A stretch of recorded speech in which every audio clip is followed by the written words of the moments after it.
Greetings and welcome to newszimbabwe.com news. I am Makanaka Masenyama. Stories making the headlines. MDC Secretary General Douglas Mwonzora hints he could challenge Chamisa at Congress.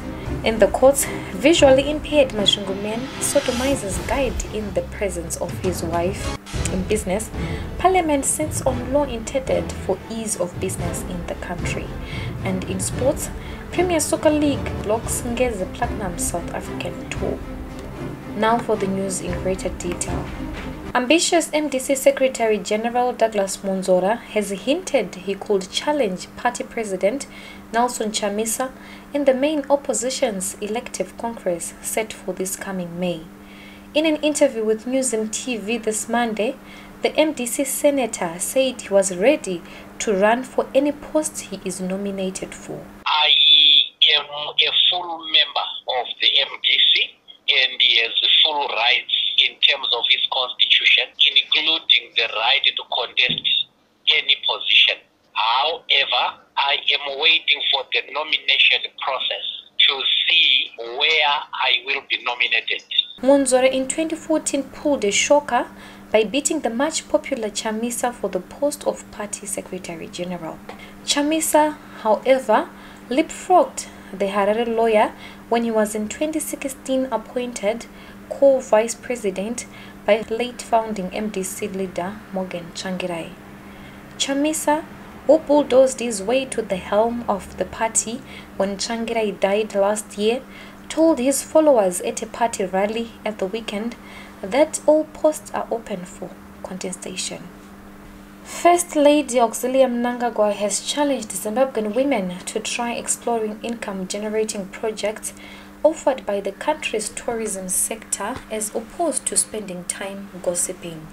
She was addressing hundreds of women who gathered at a Women in Tourism Business Desk launch in Harare on Monday.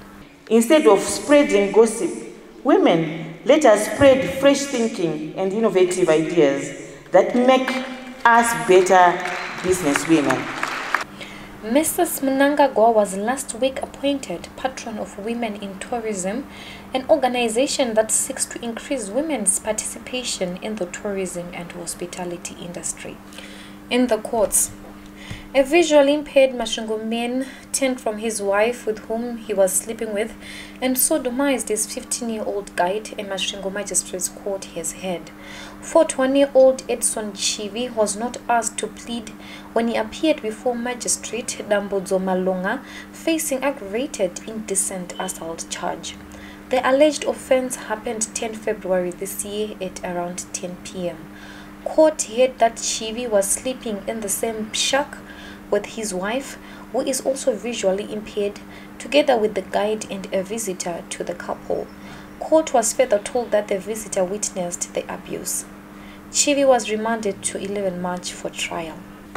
Still in the courts, MDC top official and former finance minister Tendai Biti has lodged a high court challenge against his conviction and subsequent sentencing for unlawfully declaring party leader Nelson Chamisa as winner of last July's presidential election.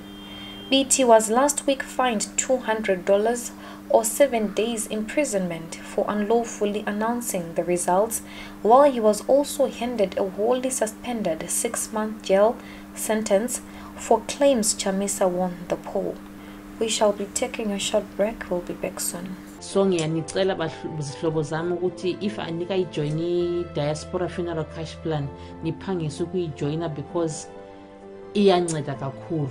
If anything happens to one of your families, there's a funeral plan for families and it's very affordable and you can do it. I know you Africans from Africa, you can do it. Please join Diaspora Funeral Cash Plan. Guarantee your family a decent send-off.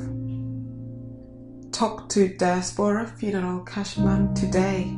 They're just a phone call away. In business, despite continued appeals by President Emmerson Mnangagwa for foreign investors to come and set up base in the country, it has emerged that Parliament is yet to enact into law the Companies and Other Entities Bill. Mnangagwa's administration pushed for the amendment of the Companies Act soon after assuming office in 2017, upon realization that the legal piece is hindering the ease of doing business in the country. The bill aims to cut the long process one needs to register a business in the country. We end with sports. The Premier Soccer League has blocked Ngeze Platinum's planned pre-season tour to South Africa, arguing that the 2018 season runners-up failed to make the necessary application to venture out within the stipulated one-month grace period. Madamboro had hoped to take advantage of the current break to go for a pre-season training camp in better-resourced South Africa under new coach Elro Akbai, and were set for some friendlies with some top sides across the Limpopo. In related news, Chicken Inn were last week invited for a 4-team tournament in Malawi, while Dynamos also revealed plans to go to South Africa for a pre-season camp. The 2019 Premiership race kicks off on 30 March. To end this news bulletin, here are the main stories once again. MDC Secretary General Douglas Mwonzora hints he could challenge Chamisa at Congress. And the courts, visually impaired Mashungo man sodomizes guide in presence of his wife. And in business, Parliament sits on law intended for ease of business in the country. For these and more stories, do visit our website www.newzimbabwe.com and our YouTube channel Zim TV.